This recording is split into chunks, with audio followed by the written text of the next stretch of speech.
There we go.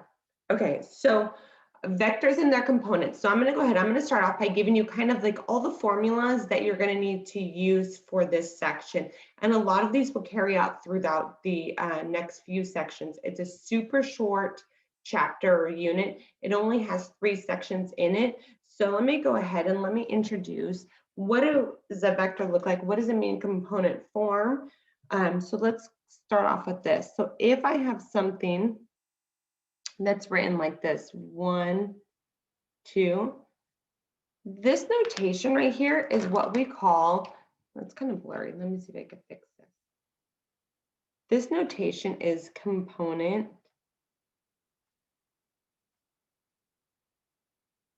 form.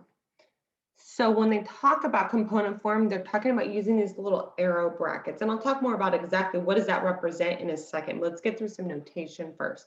So component form, and this is equal to what we would say would be I plus 2j. So it's just an I because this value here is a 1. So this first number represents the number of i's. The second number represents the number of j's. So if one of them was a negative, then it would be a negative over here. And so this notation is what we call unit vector form. So a unit vector versus component. These both mean the same thing, 2 different ways to look at the same thing. And this shows the change. The reason we do this, or what this is representing, is it shows the change from one point to another point.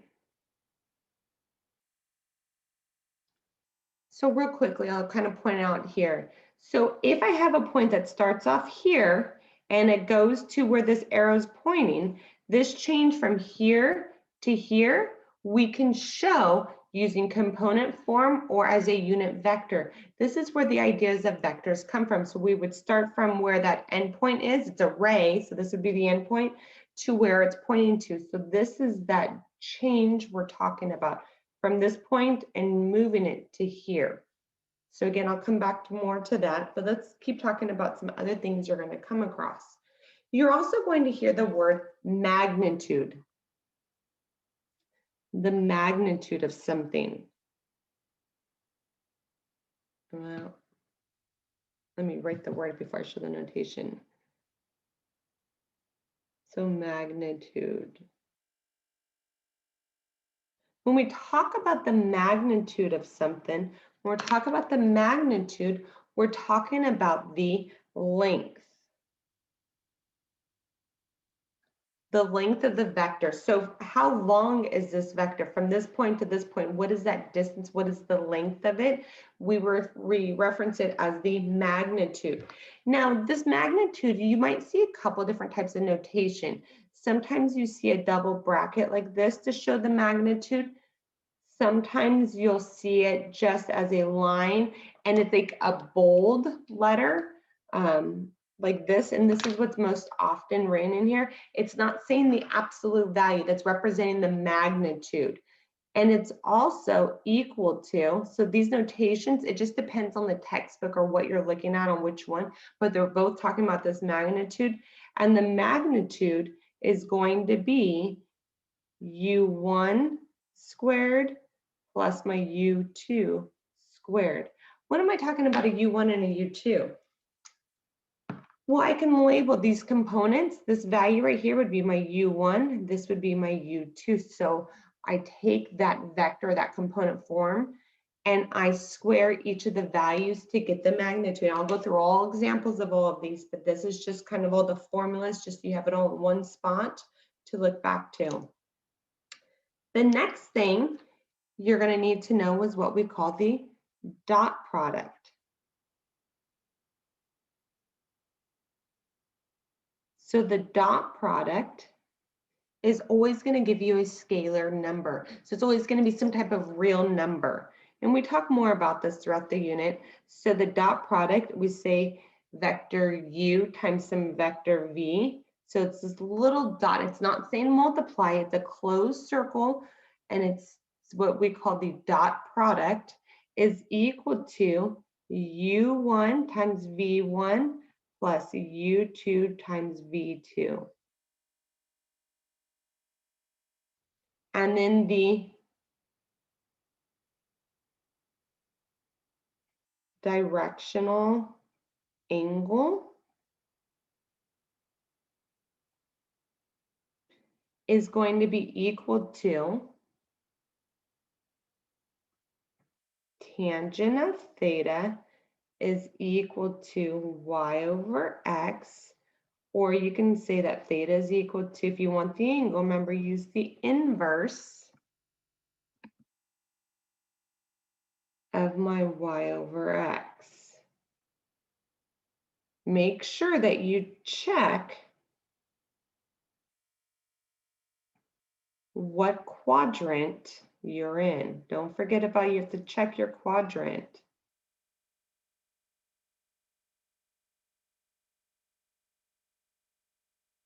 All right, so this is going to be all the good stuff that you need to know. Everything you're going to need to know in regards to this piece. So let's figure out, how do I use this information? So we'll go ahead and we'll go through this together, but everything that I'm going to reference will come back to this information here. All right, so let's look at our first problem. It says, which description of the vector is shown correctly? Which one of these is going to be correct? Okay, so some of this is going to be pretty obvious when we talk about it. If they gave me something, well, let me talk about this piece right here. When we talk about the directional angle, it always starts off, we're coming from our positive x-axis, like we measure anything on the unit circle, whatever we're talking about, measuring something on a graph, it's always starting this positive x-axis for our angle. So when we talk about the directional angle of the vector, it's talking about this value here being that angle. So the other thing is remember that this is our starting point. This is the initial point. And this would be the end point or the terminal where it points to, right there where it's ending. So this would be the end or the terminal. Okay, so I want to point out some of that information to you. What's great about this one is that this initial is 0, 0. So when I want to figure out what is the movement, I'm going from that distance is going to be from a 0, 0 to my coordinate here at, it is 5, 6, 7 at 8. Oops. And it's up 6, 7, 8, 7. So it's just going to be that 8, 7. This is an easy vector to look at, and we'll talk about, well, what if it's not when we get there. But right now, since it's 0, 0, to figure out how much it moved this amount because it's just zeros. So I'm asked, or I'm looking at my magnitude and the angle of theta. Those are the two things I'm looking at, the magnitude and the measure of theta. Okay, so my magnitude, remember, is going to be the square root, and I'm going to be using these two values. It's going to be the square root of 8 squared plus 7 squared. So it's going to be the square root of 64 plus 49, which is the square root of 113, right? Square root of 113. 113 is not the same thing as 15. So these two cannot be my answers because they said the magnitude has to be 15. It's not, it's one of these two. Okay, so now the next thing is, what is this angle going to be? And remember, this is like a coordinate. This is x, y, and my tangent. So for my angle, I know I'm in quadrant 1, right? We know we're in quadrant 1. I'm going to use tangent of theta is equal to my y over x. So theta is equal to tangent inverse of 7/8, and I would plug this into my calculator. So I'm in quadrant 1. Remember, when I plug this into my calculator, it's going to give me a value that's in one of these 2 quadrants, which is perfect. If it was a negative, it would have been in quadrant 4. It's a positive. It's going to give me the value in quadrant 1, which is exactly what I want. Now, make sure when you use your calculator, you're in degrees. So I'm already in degrees, and I would do my tangent inverse of 7 divided by 8, and I get that that angle is going to be, and it rounds to the nearest whole number. So it's going to be theta is approximately 41. It says 41 point. This would round to 2, but it's not going to make a difference. It's 41 degrees. They want the whole number. So 41 degrees. And so my correct answer is this piece right here. So we're going totally different direction in regards to what we've been working with. We're not using a lot of the trig stuff. This angle, this tangent idea, that comes up a lot throughout pre-cal just because we're looking for angles, but we're not using law of sines or cosines or half angle, double angles. None of those formulas on that sheet that we had used last chapter, we're really going to apply to this chapter. This is more just the basics of tangent or finding distance and stuff. All right, so my next one, it says that if I'm given 2 points, so this is the same idea as what I was talking about up here. So I'm given 2 points. I have 2 points. What is the component form? So I want to get it into that component form. How do I know this isn't in component form? These are just parentheses. When we talk about component form, it's got to be this notation. That's when I know it's already written as a vector. These are just 2 points. So here, this was the point 0, 0. The component form of this vector would have looked like this because these were just a value of 0, 0. What it's doing in order to figure that out is I'm finding the distance between the 2 points. So if I want to write this as a vector, then I start with this is my initial. So it's given from P to R. So that P is that initial point. And this R is the end point. So when I want to find the distance between them, it's always, I start at the end and I subtract the initial. So it's always going to be end minus initial. So it's 8 minus 2. And then it's going to be 3 minus a negative 6. So it's the end minus the initial. It's always that way. It's always going to be that way. So when you match up whatever one's in the first spot, those go together. Whatever one's in the second spot, those go together. So the answer to this is going to be 6, 9. So let me kind of show you just really quickly, what does this kind of look like? So this was at 2, 1, 2, 3, 4, 5, 6. So this was my point P. R was going to be 2, 3, 4, 5, 6, 7, 8. So this is my R. So we're taking this point P and we're moving it to this point R. So that vector that we would create, this movement from here to here, is this piece right here. That's what we're doing. So this is the initial and this is the end. And you can always see this notation up here, that where it starts, it shows the ray. So the end point is with the P. That's the way your graph should match up when you're looking at it visually. If I go too fast, please let me know. All right. Because I know this is probably new to you guys. So in this case, we are given 3 points. Which statement describes the vector that includes these points? Check all that apply. So the first one is that the magnitude of AC is the square root of 2.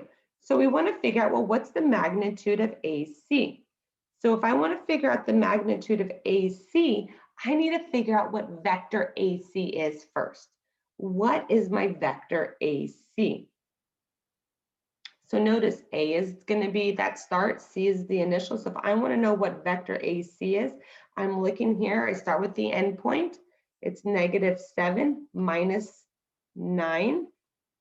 And then I'm going to go ahead and I'm going to look at my endpoint again. It's -3 minus 3. So this vector would be -16, -6. I use the vector to find the magnitude. I use the vector again to find the magnitude. So if I want the magnitude of AC, it's going to be the square root of my first term squared, so -16 squared, plus the square root of -6 squared. Some of you guys can tell already if I'm going to be squaring these, there's no way I'm going to get the square root of 2. No, you don't have to work it all the way out if you already know.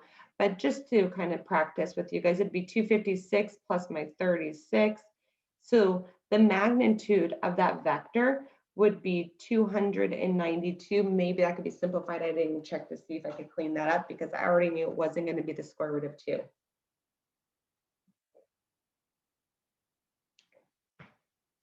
All right, so same idea here. So this one's a definite no. So I look at the next one and I need to figure out what is the magnitude of BC. If I want the magnitude of BC, I need vector BC. These are the points that make up that vector. So same idea. If I want to know what my vector BC is, it's going to be my C, the endpoint, minus the beginning, so minus a -3. And then it's going to be -3 minus my 6. So vector BC, a negative and negative makes this a positive, is going to be -4, -9. Then the magnitude of BC is going to be the square root of -4 squared plus -9 squared. So 4 squared is going to be 16 plus my 81 is going to give me the square root of 97. And I look, and that's what they have here, 97. So this one was true. This matched up. Check. So does that mean I'm done? No, again, they want all that apply. So I need to keep checking. Well, what's the magnitude of AB? What's the magnitude of AB? So I go here and I go, okay, if I want the magnitude of AB, I need to figure out what is my vector AB.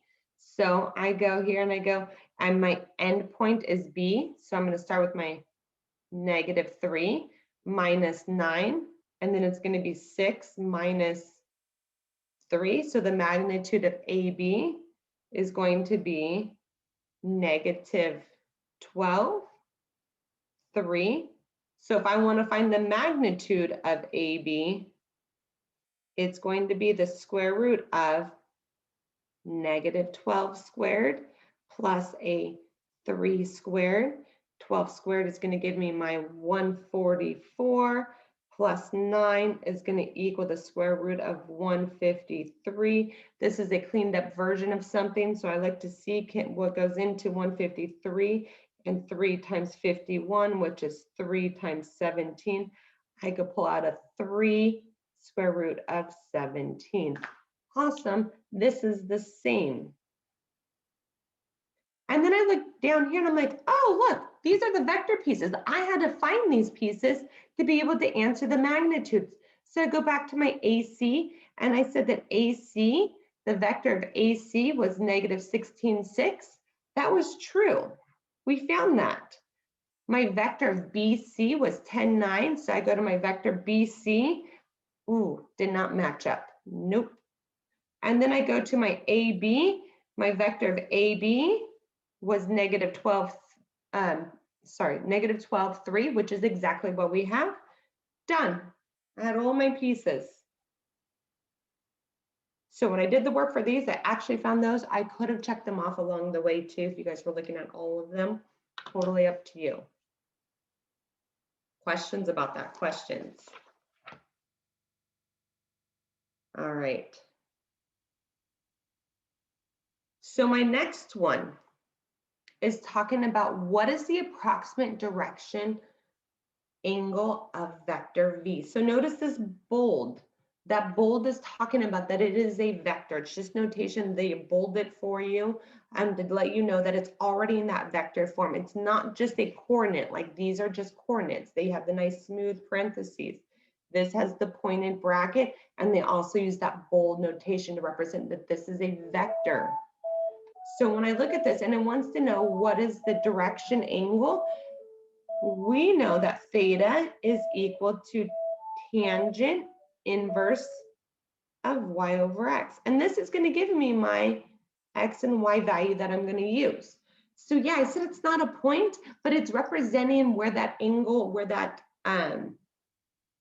vector is going to be pointing, which direction. So when I look at this, if I'm going to have a value of 1, 2, 3, 4, 5, -5, I'm just going to kind of blah, blah, blah. We're going to say it's somewhere over here, right? 2, 4, 6, 8, 10, 12. And this would just be my 2, 4, here's my -5. So I'm going to, this point's going to be right here, right? What quadrant is this in? This is in quadrant 2. It's in quadrant 2. So I need to identify the point that is given, what quadrant am I working with? That's very important. So this is basically saying I have a vector that's going to look like this. It's going to this point, and I want to know what is this angle? What is that angle that it's creating? Where is it at? So I can right away eliminate some of my answers. How come? Because it has to be a value that's in vector 2. So can I have something that's going to be 23 degrees? Well, no, because this is 90 here. This is my 180. I know it's got to be greater than 90 and less than 180. So it can't be either one of those two, right? It can't be. So I can already eliminate that. All right, so let's go ahead and let's plug in these values. So I do tangent inverse, and I have 12 over -5. You could just write it as a -12/5, however you want to do it. And I go to this wonderful calculator of mine, and I go, okay, shift tangent inverse, I do my -12 divided by 5. It doesn't matter where you put the negative, the whole thing is going to be negative. And I get equals, and it gave me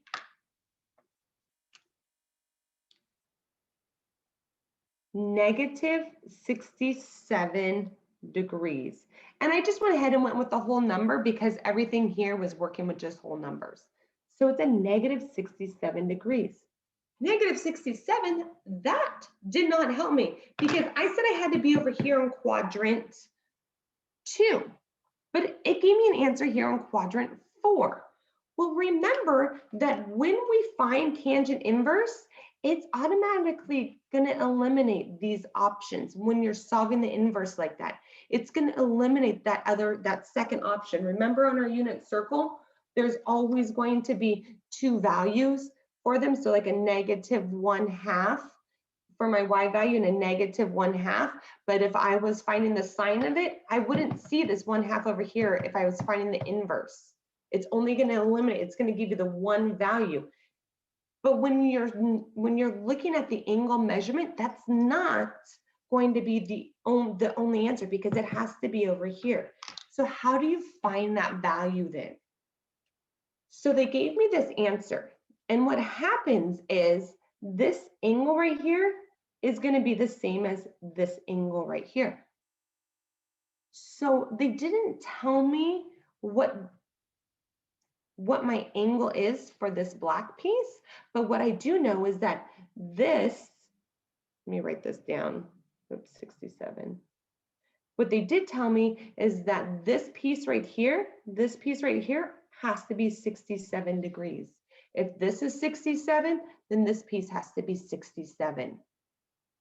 Well, if this is 180 and this little piece is 67, then I can go ahead and do my 180 degrees minus 67, and I end up with 113 degrees. So this little piece is going to be 113 degrees. This is as tricky as they get. So if I got something that's over here and I need it to be here, I just need to subtract it from my 180. Remember, these vertical angles are always congruent. This is the same distance from my x-axis as this is from my x-axis. They're going to be symmetrical like that. So this is going to be the hardest scenario. Of course, that's why I wanted to pick out that. This is an example to show you guys.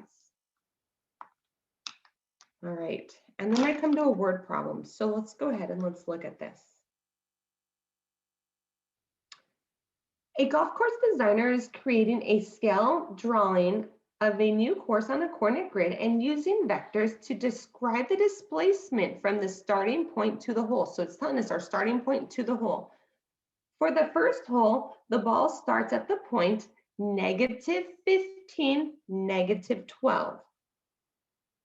So I'm going to be here at -15, -12. I'll just kind of, I don't really want to draw it all out. So let's just kind of, so this is where I'm going to start. The first hole is at point -25, -6. So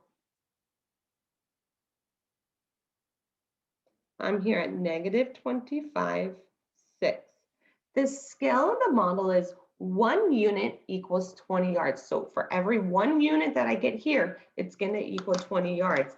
Don't forget that important little piece. Sometimes we forget about that in the end. They gave us that for a reason because it's going to change what we come up with. Which vector can be used to determine how far the first hole is from the starting point? So we want to know how far something is. We're talking about how far. We want to figure out that length. Round the length to the nearest yard if necessary. Okay. So in order to figure this out, in order to figure out that length, if I want to find my magnitude, I need to know what the vector is. I have 2 points. This is where we start. This is where it ends. So we want to find the vector. So first, we're going to find our component form. Okay, so remember, to find the component form, we take the end point, so my -25, and we subtract it from that beginning point. So a -15, and then I'm going to do 6 minus a -12. And I end up with, it's going to give me a positive there. So this is going to give me -10 and a +18. So again, this is component form. Remember, we talked about that other format, which you'll see, it's called the unit vector. I just want to kind of show you guys, if I was going to write this as a unit vector, you'll see it more in upcoming sections. This is the same thing as saying -10i plus 18j. I just want to point that out just for you guys to get familiar with seeing it in both formats. This is component form, and this is written as that unit vector form. Okay, so I needed to figure out what the component form is of this vector. So when I start here and I go to here, this is my vector. I needed to get that vector component form. Now that I have that, I could figure out this length, the distance, how far it is from where I started to that first hole. So my step 2 then, when I want to find that length, that's going to be my magnitude. When we talk about length, we want the magnitude. That's talking about my length. So you need to make sure you know your vocabulary. So my length, that distance, is going to be the square root of, I squared the first number, -10 squared, and I added to the square of my second number, which is 18 squared. This is going to be the square root then of 100 plus 324, which is going to be the square root of 424. And I plug that in my calculator and I get that it's approximately 20.6.